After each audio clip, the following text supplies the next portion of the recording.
breath, stillness, the closing of a door that was never truly open. You sit in a theater of ghosts, watching the flickering shadows of 1,000 good intentions dance upon the wall.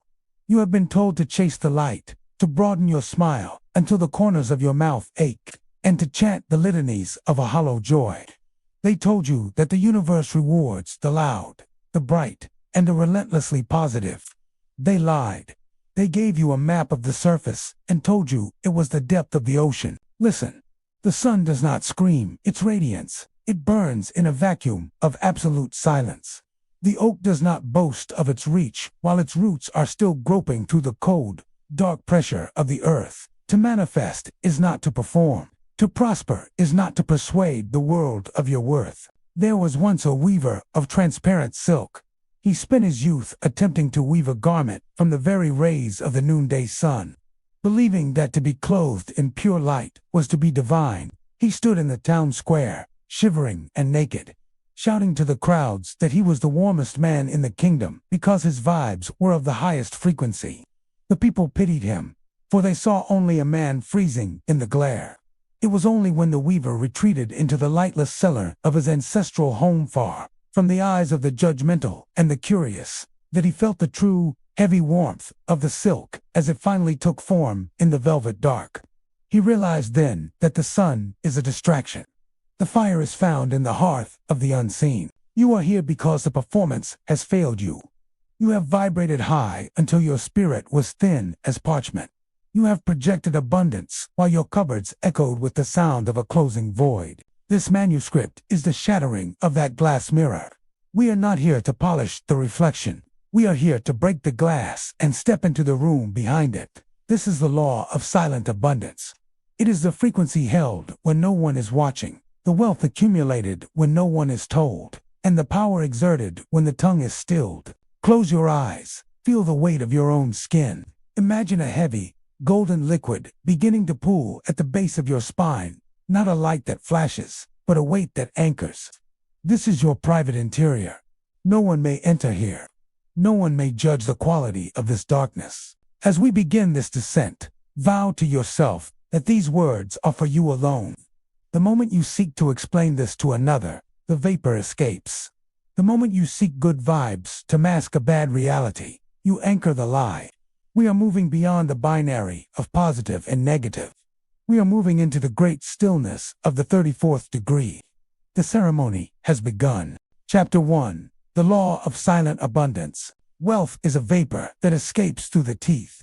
You have been taught that to manifest is to proclaim, to shout your intentions into the wind, to write your desires upon the walls of your dwelling, and to speak of your forthcoming riches as if the mere vibration of the air could compel the earth to yield. But the earth is heavy, and the air is thin. Every word you utter regarding your inner harvest is a leak in the pressurized vessel of your soul. Prosperity is not a trophy to be displayed. It is an internal frequency held in absolute, inviolable privacy. When you tell the world of your plans, you invite the world's observation. And with that observation comes the weight of their expectations, their secret envies, and their subtle doubts. These are the anchors that drag the soaring spirit back to the mud of the mundane.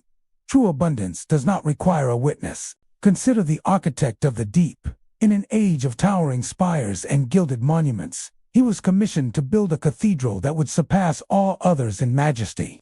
While other masons fought for the highest hill and the brightest marble, the architect retreated to a barren, silent moor. For 7 years, the village saw nothing but the architect sitting in the grass, eyes closed, hands resting upon the soil. They mocked him, calling him the builder of nothing, for his vibes appeared to produce no stone, no mortar, and no roof. Yet, deep beneath their feet, the earth began to hum. The architect was not building upward into the fickle wind. He was carving into the bedrock of reality itself. He spoke to no one of the vaulted ceilings or the silver altars he was shaping in the dark. One evening, a traveler lay his ear to the ground and wept, for he heard the celestial resonance of 1,000 bells ringing in a chamber that had no door. The cathedral was finished, perfect and eternal, precisely because no human eye had seen its construction, and no human tongue had diminished its glory with praise. It existed as a pure, unadulterated frequency of grandeur. To walk the path of the 34th degree, you must become this architect. You must learn to hold the feeling of having while the world sees nothing. This is the core of the law. The universe does not respond to what you say. It responds to what you are when the room is empty and the lights are extinguished. The trap of good vibes is the trap of the performer. When you force yourself to feel positive, you are essentially telling the matrix that you are currently lacking. You are straining to reach a shelf that you believe is above you. This strain is a frequency of poverty. Abundance does not strain. It sits. It knows. It is heavy with its own existence. The silent practice. Tonight, before the sun surrenders to the moon, find a single coin or a small token of value. Hold it in the palm of your hand and close your eyes. Do not visualize it turning into a mountain of gold. Do not affirm that you are wealthy. Instead, feel the cold weight of the metal. Trace its edges. Now, imagine this weight expanding until your entire body feels as dense as a mountain of lead, yet as quiet as the void between stars. This is your gravity of presence. Carry this token in a pocket that you do not use for anything else. Never speak of it. Never show it. When you feel the urge to complain about your finances or to boast of a coming win, touch the token. Let its cold silence remind you that your power is currently being pressurized. The moment you speak, the pressure drops. Keep the seal tight. Abundance is a secret between you and the infinite. It is the gold that grows in the dark, nourished by the stillness of a mind that has finally stopped trying to prove it is happy. Chapter 2. The Toxicity of Performance. The world is a stage draped in the tattered velvet of seeming. You have been conditioned to believe that for a blessing to be real, it must be witnessed. For a joy to be valid, it must be validated. This is the poison of the modern age, the frantic need to perform the frequency of success before the success has even taken root. Every time you project a vibe of happiness to satisfy the gaze of the collective, you are hemorrhaging the very life force required to build your kingdom. Performance is the friction that stops the wheel of destiny. When you display your light, you invite the shadow of others to feast upon it. The moment you declare your happiness to the winds carry that declaration to those who dwell in the gray valleys of envy and lack. Their observation is not neutral. It is a weight, a psychic gravity that pulls at your ascending spirit. You are trying to fly while inviting the world to hang its anchors upon your wings. There was once an actor who stood in the center of a great empty square. He was a master of masks, a weaver of emotions. He could summon a laugh that sounded like breaking crystal and a smile that outshone the morning sun. Day after day, he performed for the statues that lined the square, for there were no living souls to watch him. He practiced his positivity with a ferocity that bordered on madness, believing that if he could only perform the perfect vibration of a king, the crown would surely descend from the heavens. He performed until his bones grew brittle. He smiled until the skin of his face felt like cracking parchment. One evening, as the moon cast long, cold shadows across the stones, the actor looked into a pool of rainwater and realized he no longer recognized the man beneath the mask. He had spent so much energy seeming that he had forgotten how to be. He had performed for 1,000 stone eyes until his own heart had turned to flint. The crown never came, for the heavens do not crown an echo. They crown the source. To seek validation for your spiritual state is to admit that your state is fragile. The good vibes movement is often nothing more than a high-altitude performance, a desperate attempt to stay above the clouds because one is terrified of the soil. But the soil is where the seed of the 34th degree must germinate. You do not need to vibrate high to be powerful. You need to be real. A mountain does not vibrate. It remains. A star does not perform its heat. It collapses under its own massive gravity until it has no choice but to shine. Abundance is the opposite of performance. It is the heavy, quiet confidence of a man who holds a winning hand and feels no need to raise his voice. Every time you check in with the world to see if they approve of your progress, you are handing over your scepter. You are asking for permission to be what you already are. The silent practice. For the next 3 sunrises, commit to the ritual of the maskless hour. For 60 minutes after you wake, you shall not look into a mirror, nor shall you look into the glowing glass of your devices. You shall not speak, even to yourself. In this hour, you are no one. You have no name, no bank account, no history, and no vibe to maintain. Sit in a chair with your spine straight and your palms open. Feel the nothingness of your identity. If a thought of I should be doing something or I am happy arises, let it pass like a cloud over a dead sea. Do not try to be positive. Simply try to be present in the void. In this silence, you are reclaiming the energy you usually spend on the world's stage. You are filling your own reservoir. When the hour ends, do not rush to tell someone how peaceful you feel. That would be the return of the actor. Carry the silence like a concealed weapon. The world will wonder why you seem so heavy with unspoken power. Let them wonder. True wealth is the only thing that does not need to be proven. It is the secret you keep from the mirror. Chapter 3. Mirror Alchemy. The world you behold is not a solid wall. It is a shimmering, reactive liquid, a mirror that has been tilted and warped by the frantic hands of those who fear what they see. You have been taught to fight the reflection, to fix your circumstances by splashing at the surface of the water. This is the ultimate trap of the positive mind. The belief that by forcing a smile into the mirror will be compelled to smile back. But the mirror has no will of its own. It is an echo. To scream abundance at an echo is only to hear the hollow sound of your own hunger return to you. Mirror alchemy is the art of non-reaction. It is the realization that the external world, your bank balance, your relationships, the vibes of those around you, is merely the delayed ghost of your past internal states.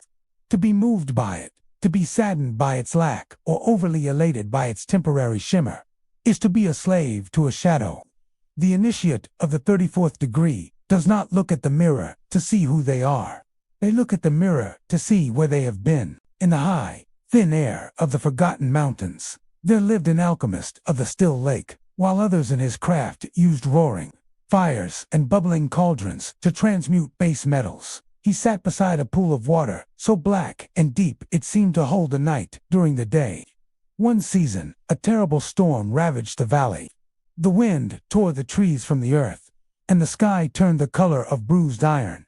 The villagers ran to the alchemist, screaming for him to use his magic to change the weather, to bring back the good light of the sun. The alchemist did not move. He did not pray for positivity. He simply sat by his lake, holding a piece of jagged lead in his palm. As the winds howled, he focused entirely on making his own internal state as flat and unmoving as the surface of the water should be. He refused to ripple with the storm. He became so still that the lake, mimicking his internal frequency, became a perfect, unmoving pane of black glass, despite the gale. When the storm finally broke, the villagers found the alchemist still sitting there. The lead in his hand had not been changed by fire. It had become gold because it was the only thing in the valley that had refused to react to the chaos. He had mastered the reflection by mastering the source. You must learn to look at your current reality with the eyes of the alchemist. If you see lack, do not try to vibe it away with forced affirmations. To affirm is to struggle. Instead, observe the lack with a cold, divine indifference. Say to yourself, this is the old echo. It has no power to ripple my current stillness. By refusing to react to the reflection, you cut the cord that feeds it. You become the still lake. Abundance is not a high vibe you reach for. It is a natural byproduct of a mind that cannot be disturbed by its own shadow. When you stop trying to fix the mirror finally begins to reflect the gold that has been growing in your silence. The silent practice. For 7 days, practice the gaze of the neutral king.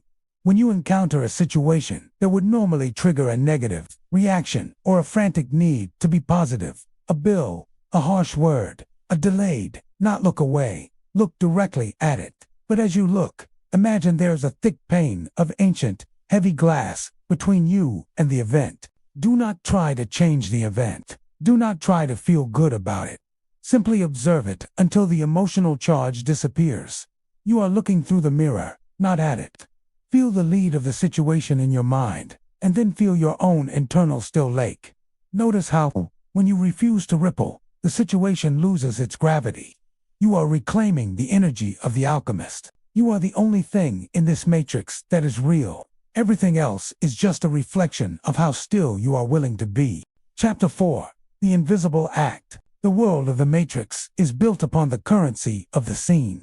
It is a marketplace of public virtue and broadcasted kindness, where a gift is not a gift unless it is witnessed, and a creation is not a creation unless it is appraised. You have been led to believe that your good vibes are a signal you must transmit to others to receive a return. But the true path of the initiate is the path of the shadowed hand. The most potent frequency in the cosmos is the act that leaves no footprint, the deed performed in the absolute absence of an audience. In the economy of the sacred, an invisible act carries a weight that 1,000 public deeds cannot match. When you do something for the eyes of others, you have already received your reward in the thin, metallic coin of their approval. Your energy has been spent. The transaction is closed. But when you act in total secrecy, the energy of that act has nowhere to go but into the fabric of your own internal reality. It becomes a pressurized reservoir of potential.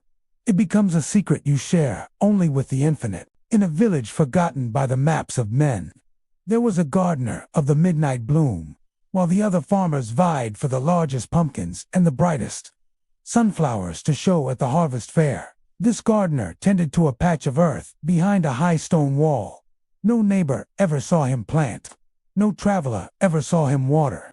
He never spoke of his labor, nor did he boast of the rare seeds he had gathered from the corners of the world. He was mocked as a hermit, a man of low vibration who contributed nothing to the village's display of abundance. Yet, every few years, when the moon reached its zenith and the village was draped in the heavy velvet of sleep, his garden would exhale. A scent so divine and intoxicating would drift over the wall that the villagers would wake from their dreams, feeling like kings and queens. Their hearts suddenly filled with a mysterious, unearned prosperity. They never knew the source. The gardener died without ever showing a single flower to a living soul. But upon his passing, the very soil of his garden was found to have turned into crushed gems.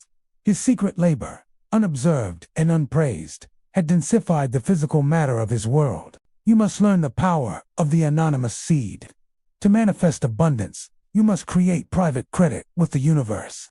If you give so that even your own ego does not have time to congratulate you. If you build in a room with a locked door. The moment you share your process for the sake of inspiring others or maintaining your brand, you are leaking the very pressure required to turn your coal into diamonds. The trap of positivity often demands that we show our light so that others may vibe with us. This is a beggar's philosophy. A true sovereign does not need the reflection of another's eyes to know the sun is shining. The silent practice, this week, perform 3 invisible acts. These must be actions that improve the world or another's life. But they must be done in such a way that it is impossible for the recipient or any witness to know you were the source. Perhaps it is leaving a bill where a stranger will find it, or cleaning a space that is not yours, or finishing a task for a colleague in secret. Once the act is done, you must vow never to speak of it, not to a friend, not to a partner, not even in a journal. If you feel the itch to tell someone, sit with that discomfort. That itch is the ego trying to reclaim the energy you just stored. Feel the secret sitting in your chest like a warm, heavy stone. This is the midnight bloom. This is the only wealth that the matrix cannot tax, for the matrix cannot see what has not been broadcast. True power is the ghost in the machine, the hand that moves the world and then vanishes into the shadow. Chapter 5. Protection from external doubt. The mind of the collective is a predatory fog. It is a dense, gray vapor that seeks to equalize all pressure, to cool all heat, and to dim all light that dares to burn with a singular intensity. You have been taught that sharing your vision invites support, that putting it out there creates accountability, and that the good vibes of others will propel you toward your destination. This is a lethal misconception. In the delicate, early stages of manifestation, the doubt of another is not merely an opinion. It is a physical force, psychic gravity, that can collapse the lungs of a newborn dream. To speak of your deep intent to one who does not share your frequency is to cast a handful of dust into a precision engine. Even those who love you Those who wish for your positivity carry within them the latent fears of the matrix. When you tell them of your mountain, they see only the climb. When you speak of your gold, they see only the theft. Their concern is often a masked form of doubt, a subtle anchor dropped into the middle of your ocean. To manifest the 34th degree, you must learn the art of the cloak. In the age of the great winds, there lived an iron mason. He was tasked with keeping a single, sacred candle burning atop a jagged cliffside, a light that served as the only coordinate for those lost at sea. The winds on the cliff was savage, capable of scouring the skin from bone. Other masons had tried to build glass lanterns, but the glass shattered under the pressure. Some tried to build high walls of wood, but the wood rotted in the salt spray. They focused on projecting the light, on making it as bright and positive as possible, so it could be seen through the storm. The iron mason did not focus on the light. He focused on the perimeter. He built a circular wall of thick, cold iron, leaving only the narrowest of slits for the light to escape. He built the wall so high and so heavy that not even the fiercest gale could find purchase. Within that iron circle, there was no wind. There was only absolute, pressurized stillness. In that silence, the candle did not flicker. It burned with a heat so intense it turned the very air into a white-hot glow. The world outside saw only a steady, piercing needle of light, never knowing the massive iron defense that made such brilliance possible. You are the candle. The world is the wind. Your silence is the iron wall. Every time you explain yourself, every time you defend your path, and every time you seek encouragement from those who live in the matrix, you are poking a hole in your iron perimeter. You are letting the cold wind of their doubt into your sanctuary. The trap of positivity often encourages us to be open and vulnerable. In the sacred manuscript of the 34th degree, vulnerability is a leak. You do not owe the world an explanation of your internal alchemy. You do not need their good vibes to sustain your fire. In fact, their ignorance is your greatest protection. The silent practice. For the next 14 days, you shall enter the vow of the iron perimeter. Choose one specific area of your life where you are seeking growth or change your wealth, your health, or a creative work. From this moment, you are forbidden from mentioning this topic to any human being. If someone asks you how your project is going, give a neutral, hollow answer. It is as it should be, or there is nothing to report. Do not lie, but do not reveal. Feel the surge of energy that happens when you swallow the information instead of speaking it. That surge is the pressure building behind your iron wall. Notice how much energy you usually waste trying to convince others that you are succeeding. Reclaim that energy. Let them think you have failed. Let them think you have stopped. Their doubt cannot touch what they cannot see. The light is safest when the world believes the candle has gone out. True sovereignty is the power to be misunderstood without the need to correct the record.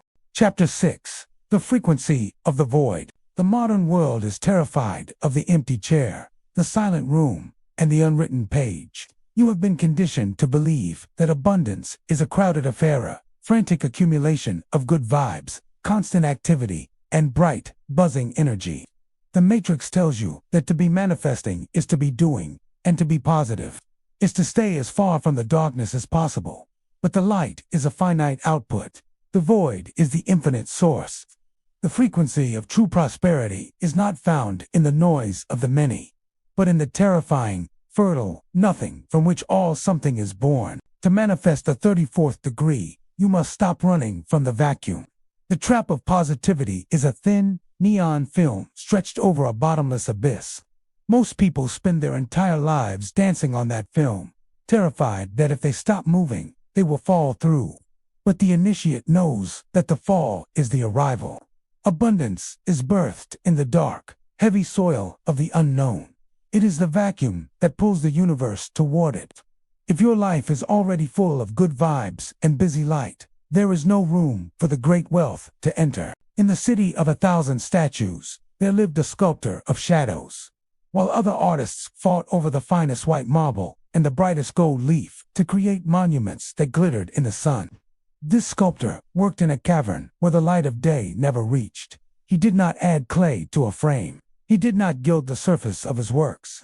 He took massive obsidian blocks and began to carve away the stone. The people mocked him, for they saw only the shards he threw away. They asked him, "What are you making in that darkness? Where is the positivity in your work?" The sculptor replied, "I am not making a statue. I am defining the space where the statue is not. The beauty is not in the stone I leave behind, but in the void I have created."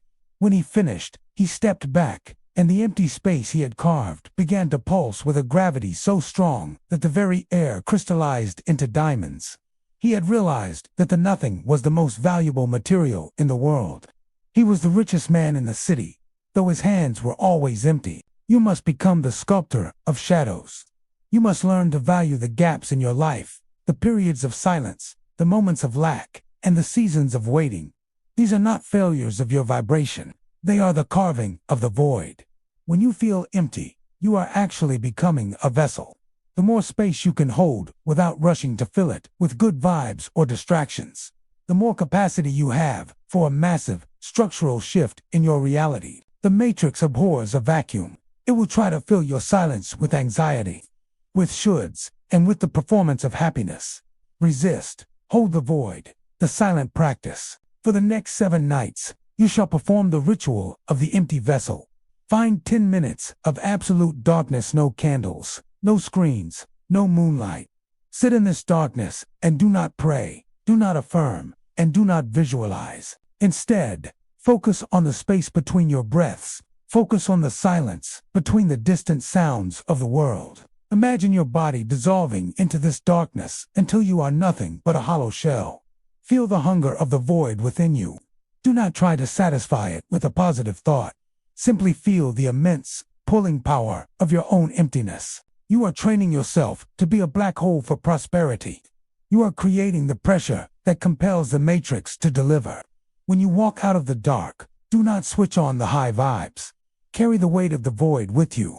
The world will feel the gravity of your presence and begin to move toward you, seeking to fill the space you have dared to create. True abundance is the roar of the ocean found inside the smallest, emptiest shell.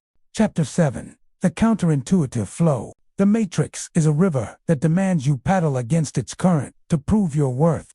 You have been told that manifestation is a labor of the will, that you must push your thoughts into the light. Force your vibration to remain high, and strive for a positivity that feels like a heavy garment in the summer heat. This is the great exhaustion. When you struggle to stay positive, you are announcing to the infinite that you are currently drowning. The harder you splash, the more the water resists you. The good vibes movement has turned the soul into a frantic rower, terrified that if the oars stop, the waterfall awaits. True spiritual power is found in the radical act of letting go. To manifest the 34th degree is to realize that the river of abundance is already flowing toward your destination. It is your effort that acts as the dam. When you allow yourself to feel bad, when you stop policing your shadows and trying to fix your frequency, the dam breaks. The water does not care if you are smiling or weeping.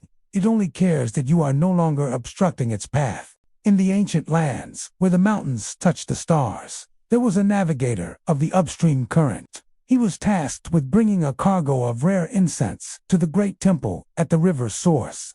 For years, navigators had died at their oars, their muscles tearing as they tried to row against the thundering white water, believing that only the strongest vibration of effort could conquer the flow. They believed that to reach the height, one must fight the depth. The navigator did not pick up an oar. He sat in the center of his small wooden craft and threw his rudder into the deep. He closed his eyes and allowed the boat to be taken by the current.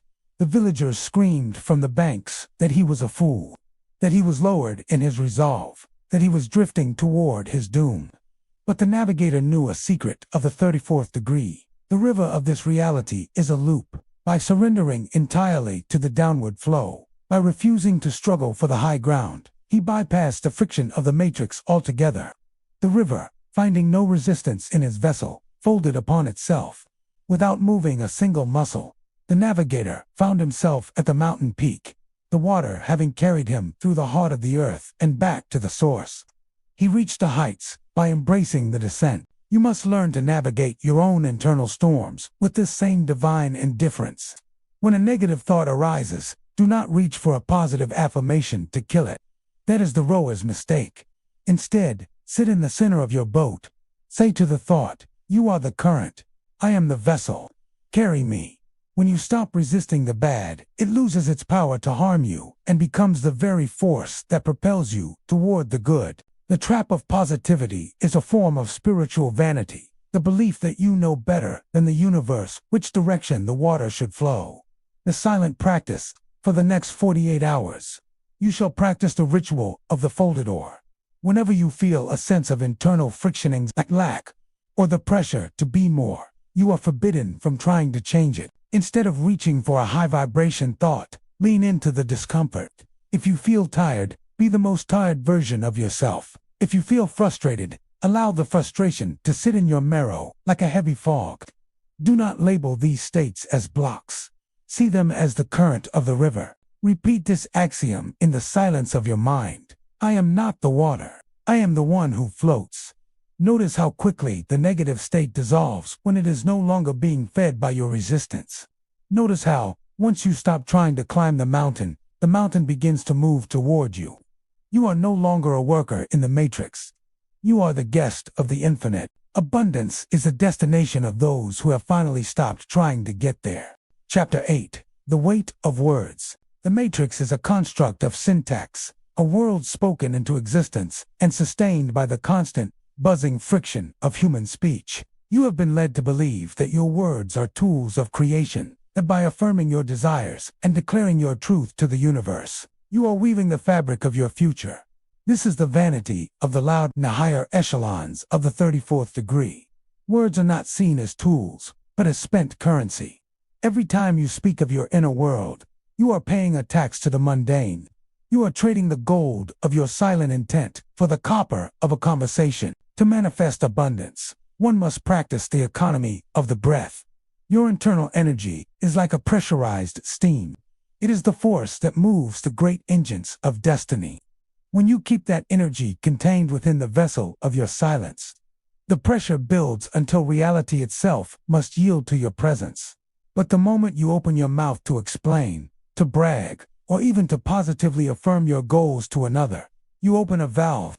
The steam escapes as a harmless hiss, and the engine of your manifestation grinds to a halt. In the heart of a kingdom that had forgotten the meaning of value, there lived a merchant of one word, while other traders shouted in the marketplace, exhausting their lungs to convince the crowds of the worth of their spices and silks. This merchant sat upon a simple woven mat, his lips pressed together in a line of iron. He did not call out to passers-by. He did not describe the treasures he held in his closed crates.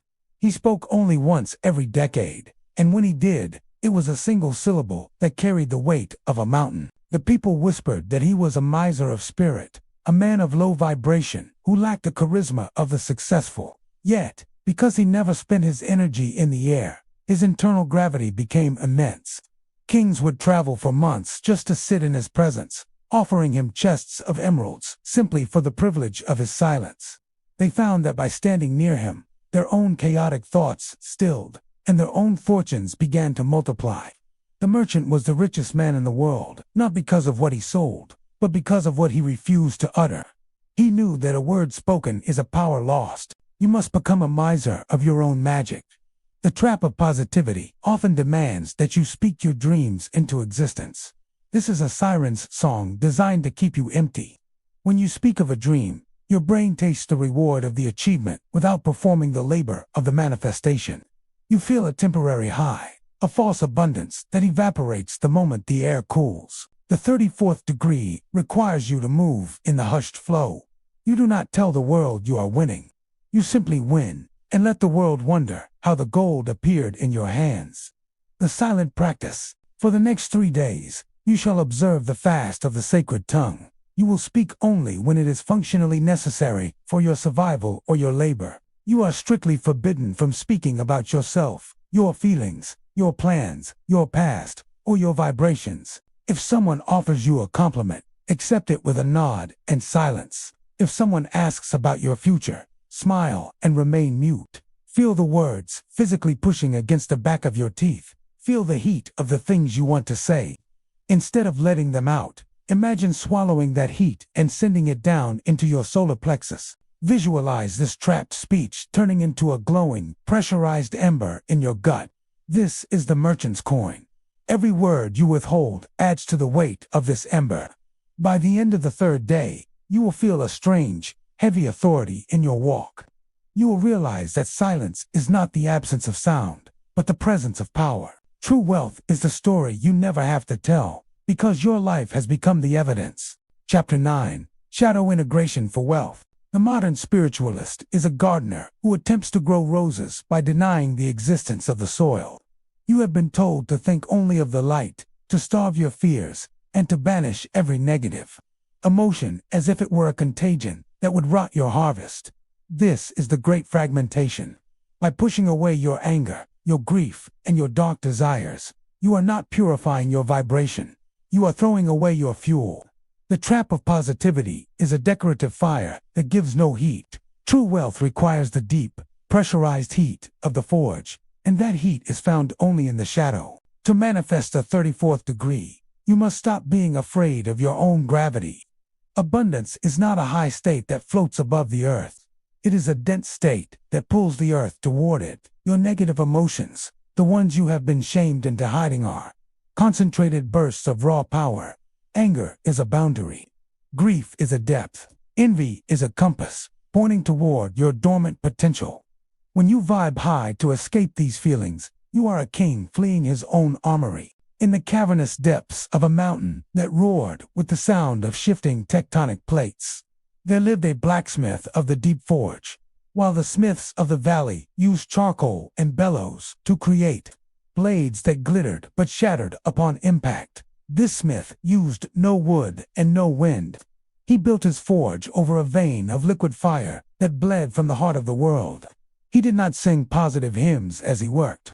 He allowed the heat of his own ancient frustrations and the weight of his unuttered sorrows to flow into his arms. The people of the valley called him a dark vibrator, a man of low frequency, because he never smiled and his skin was stained with soot. Yet, the swords he hammered were unbreakable. They could cut through the light blades of the valley smiths as if they were made of dried grass. The blacksmith knew that the most beautiful steel is born from the most intense pressure and the darkest heat. He was the wealthiest man in the kingdom because he was the only one who knew how to turn his shadow into a substance that the world could not live without. You must stop apologizing for the lead within you. The Matrix wants you to be light and airy. For a light soul is easily blown about by the winds of consumerism and external doubt. A heavy soul, one that has integrated its shadow, is unmovable. It possesses a gravitational pull that commands reality to organize itself around its presence. The silent practice. Tonight, when the world is quiet, find a seat in a dark room. Instead of reaching for a good vibe, reach into your gut for the heaviest emotion you are currently carrying. Perhaps it is a cold resentment, a burning envy, or a deep, hollow sadness. Do not try to heal it. Do not try to transform it into love. Close your eyes and feel the physical location of this emotion in your body. Imagine it is a lump of raw, unrefined, or unrefined, or now. Visualize yourself placing this or upon an internal anvil. Every time your mind tries to drift toward a positive distraction, bring it back to the weight. Feel the heat of the emotion. Say to it, in the silence of your mind, "You are my fuel. You are my gold. I do not cast you out. I hammer you into form." Carry this feeling with you into your sleep. Do not speak of your bad day. Do not seek comfort. Feel the lead turning into a solid, unbreakable center. When you wake, you will find that you no longer need to chase success. You have become the anvil, and the world is the hammer that will now shape your riches. True prosperity is the ability to walk through the fire and realize that you are the flame.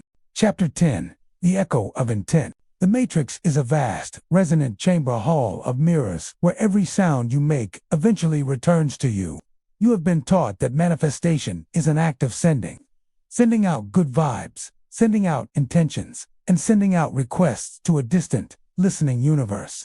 This is the fatigue of the seeker.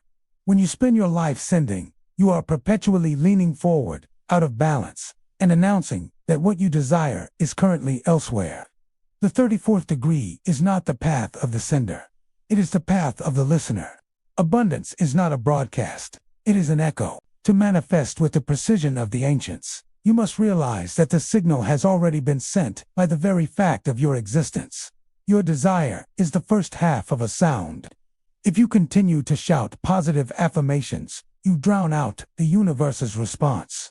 You are like a man standing at the edge of a canyon, screaming, "I am wealthy," so loudly that he cannot hear the canyon whispering back, "You are." The trap of positivity is a noisy, cluttered state that prevents you from hearing the instructions of your own destiny. In the center of a desert that stretched beyond the reach of the horizon, there lived a hermit of the great shell. He lived within the calcified remains of a creature that had died when the sands were still an ocean. While the merchants of the nearby oases spent their days chanting prayers for rain and singing songs of prosperous light, the hermit sat in absolute stillness within his spiral home. He did not ask for water.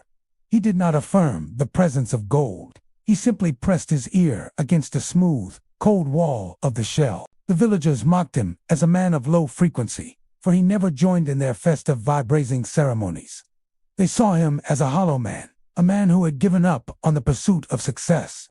Yet, because he was silent, he began to hear the subtle shifting of the dunes miles away. He heard the underground rivers flowing beneath the parched earth. He heard the approach of the caravans before they appeared on the horizon. Because he was the only one listening, the desert gave him its secrets. He found the hidden wells and the buried ruins of kings, while the positive singers died of thirst. He realized that the ocean had never truly left the desert. It had only changed its frequency. You must become the hermit within your own life. You must stop trying to talk your way into abundance. The universe is not a merchant you must haggle with. It is a mechanism that is already responding to your deepest, silent resonance. If you feel a lack of prosperity, it is because you are listening to the noise of the trap rather than the echo of your own sovereignty. The silent practice. For the next 5 sunsets, you shall perform the ritual of the listening ear. Find a place where you can sit undisturbed for 20 minutes, instead of visualizing what you want or telling the universe what you need. Assume the posture of one who is expecting a whispered secret. Imagine that the air around you is thick with the echo of your success. Do not try to define what that success looks like. Simply listen for the feeling of it. If your mind begins to drift toward a positive thought, gently silence it. You are not the speaker. You are the shell. As you go about your day, pay attention to the hum of the coincidence. When a small, unexpected door opens, a phone call, a forgotten note, a sudden idea, do not celebrate it loudly. Do not tell anyone. Simply nod to yourself and say, "The echo returns." By acknowledging the echo in silence, you strengthen the signal. You are moving from the struggle of wanting to the heavy, quiet authority of receiving. Abundance is the sound of your own heartbeat, finally loud enough to be heard. Chapter 11. The Law of Non-Observation. The matrix is a shy and volatile entity. It functions upon the principle of the hidden hand. You have been taught that to manifest is to focus, to keep your eyes on the prize, to create vision boards that scream your desires back at you, and to check in daily with the universe to see if your good vibes have bore fruit. This is the anxiety of the gardener, who digs up the seed every hour to see if it has sprouted. In doing so, you do not accelerate growth. You murder the process. The 34th degree teaches that the act of looking for a result is the very frequency that prevents the result from appearing. To manifest with absolute authority, you must master the art of the turned back. In the quantum architecture of this reality, the observer collapses the wave of possibility into a single, static particle. When you obsessively observe your bank account, your follower count, or the signs of your success, you are freezing them in their current, limited state. You are anchoring them to the now of your looking. The trap of positivity is a state of hypervigilance, where the initiate is constantly scanning the horizon for the ship of abundance. But the ship only docks when the harbor is empty and the watchman is asleep. In a forest of ironwoods, where the trees grew so slowly they seemed like statues, there lived a watcher of the slow oak. He was a man of great will, a believer in the power of the focused mind. He sat before a sapling for 10 years, never blinking, never turning his gaze, commanding it with his highest vibrations to reach for the clouds. He spoke positive words to the leaves. He visualized the branches spreading wide. But for 10 years, the oak remained a mere twig, frozen by the relentless, suffocating pressure of his attention. It could not grow, for it had no space to be anything other than what he saw. One afternoon, the watcher grew weary. He realized his focus was a cage. He stood up, turned his back to the tree, and walked toward the distant horizon, forgetting the oak entirely. He began to look at the clouds, the stones, and the flight of the birds. He allowed the tree to exist in the unseen. In that moment of non-observation, the pressure vanished. When he returned a year later, the oak had surged toward the heavens, its trunk as thick as a tower. It had grown in the gap of his absence. It had thrived because he had finally stopped wanting it to. You must become the watcher who walks away. You must learn to set your intent in the dark and then look elsewhere. If you are constantly vibrating toward a goal, you are creating a tension that holds the goal at a distance. Abundance is a guest who arrives only when you have stopped looking at the door. The silent practice. For the next 7 sunrises, you shall practice the ritual of the blind sight. Choose the one thing you desire most, the thing you have been focusing on with your good vibes. From this moment, you are forbidden from checking on its progress. If it is wealth, do not look at your balance unless functionally required. If it is a relationship, do not scan for signs of affection. If it is a work of art, do not count the appraisals. When the thought of "is it here yet?" arises, visualize yourself physically turning your back to a heavy iron door. Say to yourself in the silence, "I have released the observer. The wave is free to move." Direct your attention to the mundaneness texture of your bread, the weight of your shoes, the sound of the wind. By focusing on the small things that require no vibe, you leave the great things room to manifest in the dark. You are giving the universe permission to surprise you. True wealth is the thing that happens while you are busy being still. Chapter 12. Rituals of the Hushed Chamber. The Matrix is a thief of space. It seeks to colonize every corner of your domestic life with the static of the collective, the buzzing of screens, the intrusive vibes of the marketplace, and the relentless demand that you remain connected. You have been taught that your spiritual practice can happen anywhere, that you can manifest on the go, and that a positive mindset is a portable sanctuary. This is the dilution of the sacred. To anchor the 34th degree, you must establish a physical perimeter that the world cannot cross. You must create a hushed chamber, geographical point of zero resonance, where the law of silent abundance is the only authority. A ritual is not a performance for the heavens. It is a boundary drawn in the dust. When you enter a space dedicated to the unspoken, you are telling your nervous system that the performance of the actor and the rower is over. In this chamber, you do not need to be positive. You do not even need to be good. You only need to be contained. The world's wealth is not found in the open fields where the wind scatters the seed.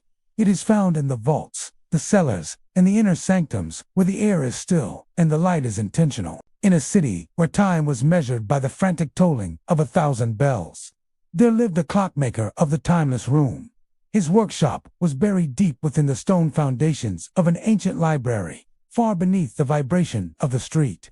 While other horologists worked in glass-fronted shops, showing their gears to the curious and the hurried, this man worked in a room with no windows and a door of solid oak. He did not use the sun to set his pace. He used the rhythm of his own steady pulse. The people of the city claimed his clocks were low vibration because they did not chime with the cathedral bells. They called him a hermit of the dark. Yet, a strange phenomenon began to occur. When his watches were finally taken out of that hushed chamber and sold into the world, they did not just tell the time, they governed it. The person wearing the watch found that their days became longer, their opportunities more frequent, and their wealth more effortless. The clocks had been pressurized by the silence of the chamber. Because they had been built where the world's noise could not reach, they possessed the gravity to bend the world to their own internal tempo. You must build your own timeless room. It need not be a cellar. It can be a corner of a room, a specific chair, or a moment in the deep night, but it must be a hushed chamber. In this space, the trap of positivity is banished. You do not come here to vibe high. You come here to be dense. The silent practice. Tonight, identify a small area in your dwelling that will serve as your hushed chamber. Remove from it any object that connects you to the digital matrix. No phones, no glowing lights, no books of affirmations. Place a single, heavy object in the center of this space: a stone, a bowl of water, or a leaden weight. This is your anchor of the unseen. Sit before this object for 15 minutes. Do not try to manifest. Do not try to feel good. Simply imagine that the walls of this space are becoming thicker, turning into leaden shields that block out the thoughts and vibes of every other human being on Earth. Feel the pressure rising in the room. This is the sacred compression. When you leave this chamber, do not speak of what you felt. Do not describe the silence. Carry the pressure of that room within your chest as you walk through the noisy streets. You will find that you are no longer reacting to the world's timing. The world is beginning to tick to yours. True abundance is the wealth that grows when the world isn't looking. Chapter 13. The Dissolution of Deserve. The matrix is a ledger of perceived merit, a cold, calculating system of give and take that binds the soul to a cycle of perpetual labor. You have been taught that abundance is a reward for your good vibes, a cosmic paycheck for your morality, your kindness, or your relentless positivity. This is the ultimate ego trap, the belief that you must deserve your existence. When you strive to be worthy, you are announcing to the infinite that you are currently a beggar at the gate.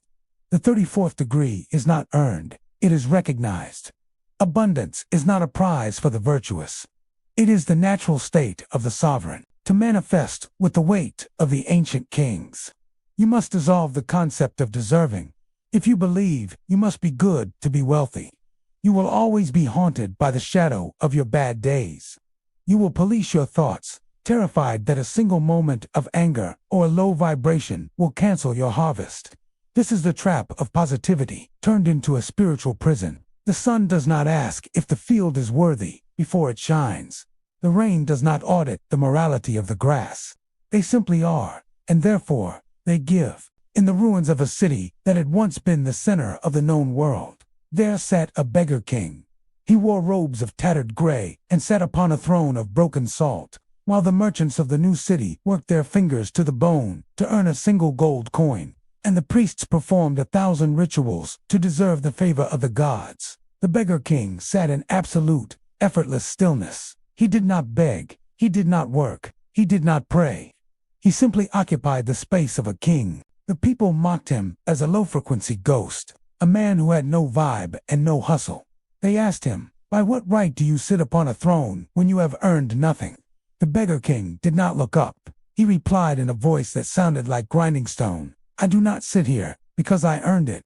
I sit here because I have forgotten how to ask for permission." Because he refused to play the game of merit, the matrix could not find a reason to deny him. Travelers would leave chests of silk at his feet, and the wind itself would blow rare spices into his lap.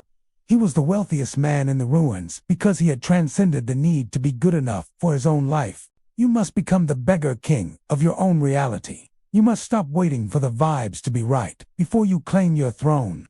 If you wait to feel positive before you accept abundance, you will wait forever, for the ego will always find a flaw to use as an anchor.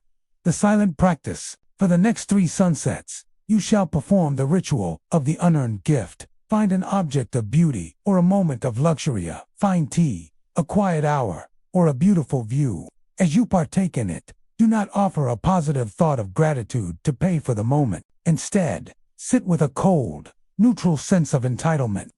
Do not say thank you to the universe. Say this is as it should be.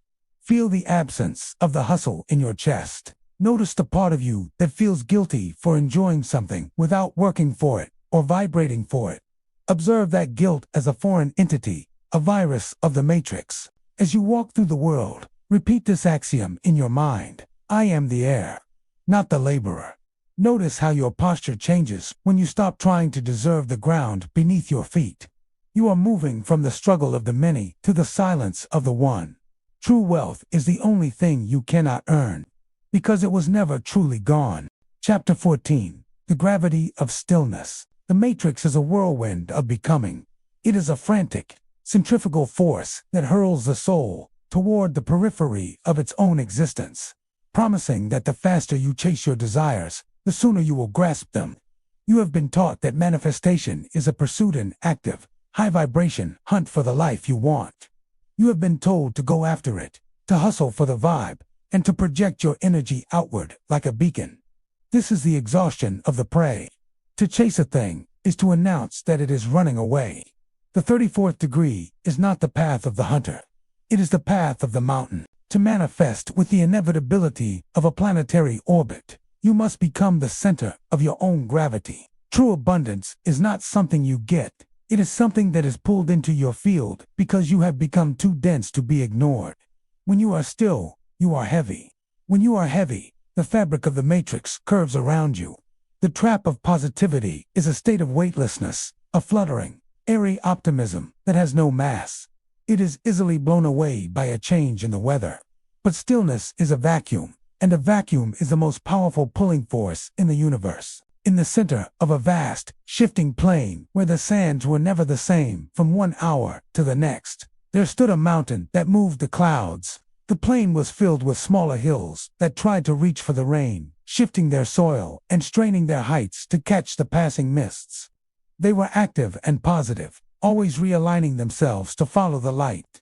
But the rain rarely fell upon them, for they were too fickle to hold a shadow. The mountain did not reach, it did not shift. It sat with 1,000,000,000,000 tons of silent, ancient granite, anchored into the very core of the world. It did not ask for the clouds. It was simply so massive, so profoundly there, that the clouds had no choice but to break against its peaks. The moisture did not fall as a reward for the mountain's vibe. It fell because the mountain's gravity commanded the atmosphere to yield. The mountain was the source of all the rivers in the plain, not because it traveled to find the water, but because it was the only thing still enough for the water to find. You must become this mountain. You must stop reaching for your success with the thin arms of your affirmations. When you sit in the center of your life with absolute, non-reactive stillness, you create a gravitational well. Your bank account, your opportunities, and your health are not things you find. They are things that are caught in your orbit. The more silent you are, the more mass you possess in the unseen. The silent practice. For the next 3 days, you shall practice the ritual of the leadened feet. When you walk, imagine that your feet are made of solid iron, sinking inches into the earth with every step. When you sit, imagine your body has the weight of a cathedral. If someone approaches you with frantic energy or a high vibe demand for your attention, do not rise to meet them. Remain in your gravity. Do not speak quickly. Do not move your hands with wasted motion. Feel the pull of your own presence. Visualize the things you desire, not as distant stars, but as small satellites already beginning to spiral inward, toward your center. You do not need to vibrate high to attract. You need to be so still that the universe cannot help but fall into you. True wealth is the only thing that cannot run away, because it has finally found a place to rest. Chapter 15, the 34th degree, beyond the matrix. The final veil is not made of shadow, but of a blinding, artificial light. You have traveled through the silence, the void, and the heavy gravity of your own internal mountain. Now, you stand at the threshold of the 34th degree, the frequency that exists outside the binary pulse of the matrix. The world you left behind is a machine fueled by the friction of opposites, success and failure, positive and negative, good vibes and bad vibes. As long as you choose a side, you are still a battery providing power to the construct. To enter the 34th degree is to realize that the coin itself is a forgery. True transcendence is the collapse of the hustle for spiritual standing. The matrix wants you to stay in the loop of becoming always one affirmation away from wealth, one meditation away from peace, one high vibration away from God. This keeps you in a state of perpetual distance. The 34th degree is the state of Am. It is the realization that there is no ladder to climb, no frequency to achieve, and no matrix to defeat. There is only the recognition of the authority that was never actually taken from you. In the center of a great, revolving labyrinth that had no beginning and no end, there lived a traveler of the third path. For centuries, seekers had entered the maze.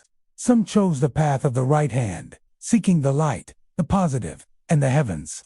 Others chose the path of the left hand, seeking the dark, the hidden, and the earth. Both groups spent their lives running, for the labyrinth was designed to move under their feet, keeping the destination always just out of reach. They were vibrating with purpose, yet they were stationary. The traveler of the third path did not turn left, and he did not turn right. He did not seek the light, and he did not fear the dark. He sat down in the very first corridor he encountered and closed his eyes. He realized that the labyrinth was powered by the movement of the seekers. By refusing to strive for either pole, he became a point of absolute stillness. The gears of the maze, finding no friction to bite into, began to grind and smoke. The walls, which were made of nothing but belief and good intentions, dissolved into mist. The traveler found himself standing in a city that was not on any map, for it was the city from which the maps were drawn. He had exited the matrix by simply refusing to believe in the necessity of the journey. To hold the 34th degree is to walk through the marketplace of the world as a ghost of the infinite. You see the frantic positivity of the masses as a thin, desperate whistling in the dark. You see their negativity as a heavy anchor they have chosen to carry. You carry neither. You are the third path, the silent observer who knows that abundance is not a change in circumstances, but a change in identity. The silent practice. For the next 24 hours, you shall practice the ritual of the great indifference. Whatever happens, whether you receive a windfall of gold or a message of loss, you must meet it with the same internal response. A slight, knowing smile and absolute silence. Do not label the event as good or bad. Do not try to vibe your way into a better reaction. Simply say to the matrix, I see you, but I do not feed you. Feel the strange, cool power that arises when you refuse to be moved by the vibrations of the world. You are becoming transparent silk. The world's drama passes through you without leaving a scratch. You are no longer a seeker of abundance. You are the point from which abundance originates. You are the 34th degree.